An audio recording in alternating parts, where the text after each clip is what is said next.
Olá, pessoal. Vou colocar um comentário aqui que é para ficar fixo, tá? Mudança. Vou botar troca, né? Troca fica mais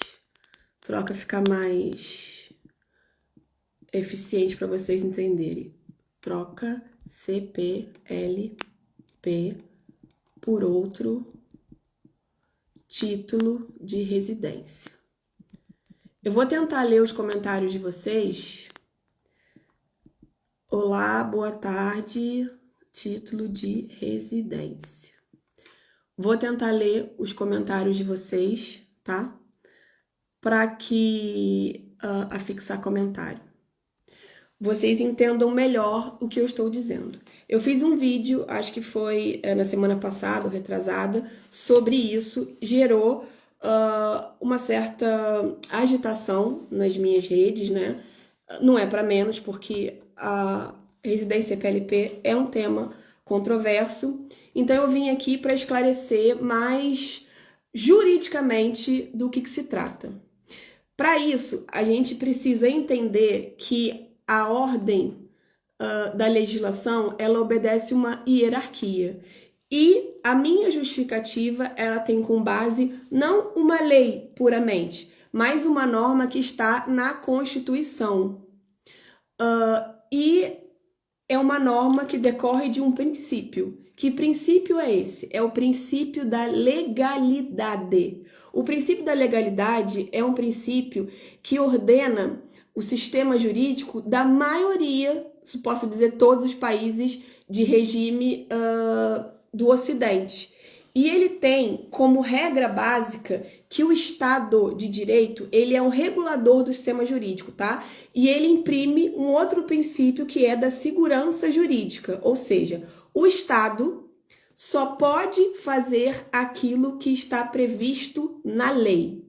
Então, ao falar isso, a gente está dizendo que a conduta do Estado, ela tem que ser prevista na norma. A gente fala assim, num jargão jurídico, de que o Estado tem uma conduta positiva, ou seja, ela tem que estar positivada na norma, escrita.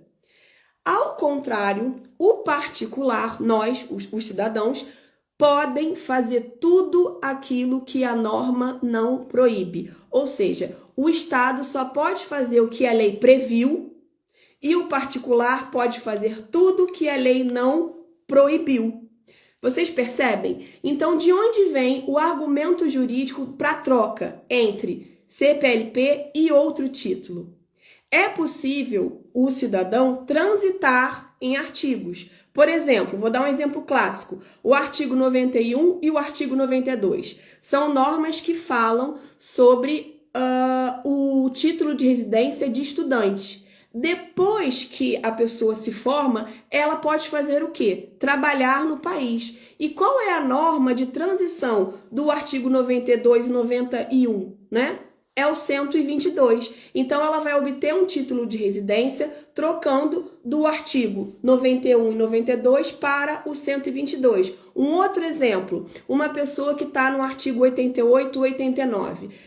Se namorou por um cidadão português, seja homem ou mulher, não interessa, e se casou. Ela vai sair da condição, ela pode pedir a troca do título de residência dela original para um título que vai ser um cartão de residência, que vai ter uma validade de 5 anos, ao invés do tempo que é previsto para o título de residência do artigo 88 e 89. Ou seja, essas normas definem que é possível você transitar de um artigo para o outro.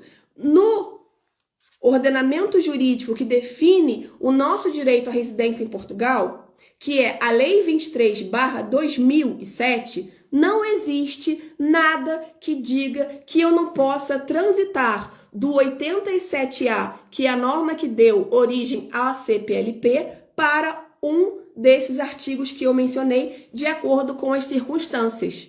Então, é por isso que é possível trocar. Aí a pessoa está perguntando, isso em caso de casamento? Em qualquer situação que eu mude a natureza do meu estado no país.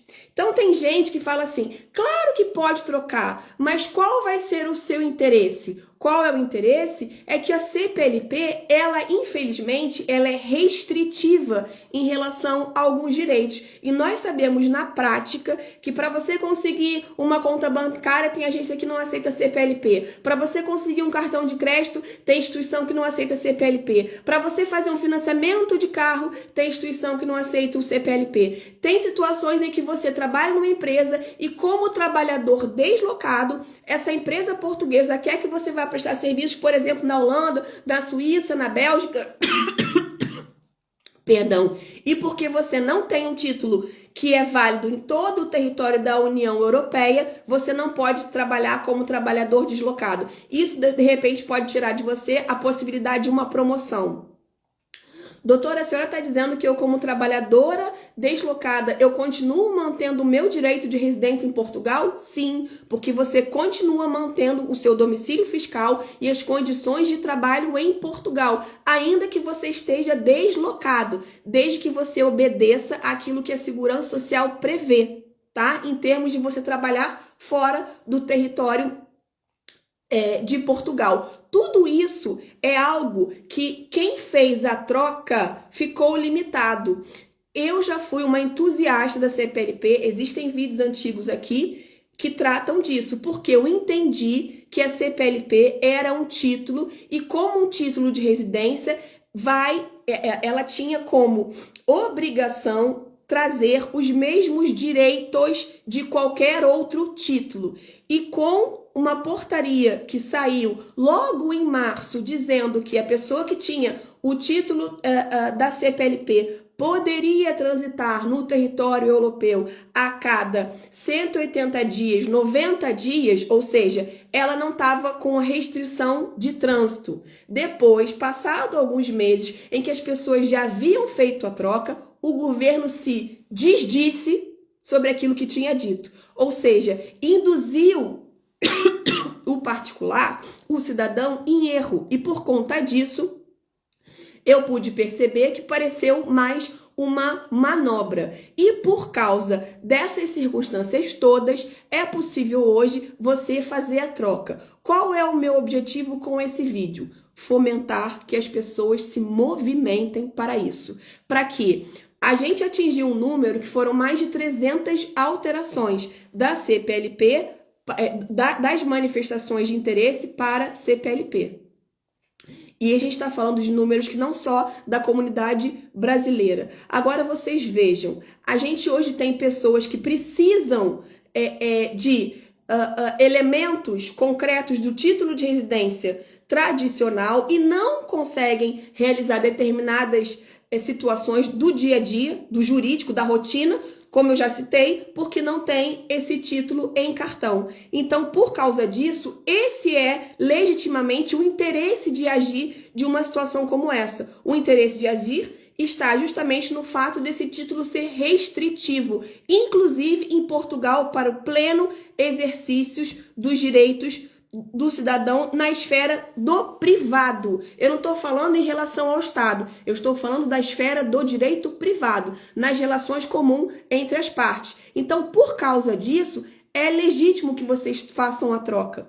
A gente está fomentando porque eu quero que seja uma prática comum, em que a AIMA, o antigo CEF, se manifeste, sim, de forma legítima. É possível a troca do cidadão que atenda os requisitos de cada artigo que seria objeto da sua justificativa para a troca de residência. Então, por favor, se você tem esse desejo, entre em contato conosco ou com um advogado seu da sua confiança para que você tire as suas dúvidas quanto a essa possibilidade, tá bom? Bom, fica aí a dica para vocês e até o próximo vídeo.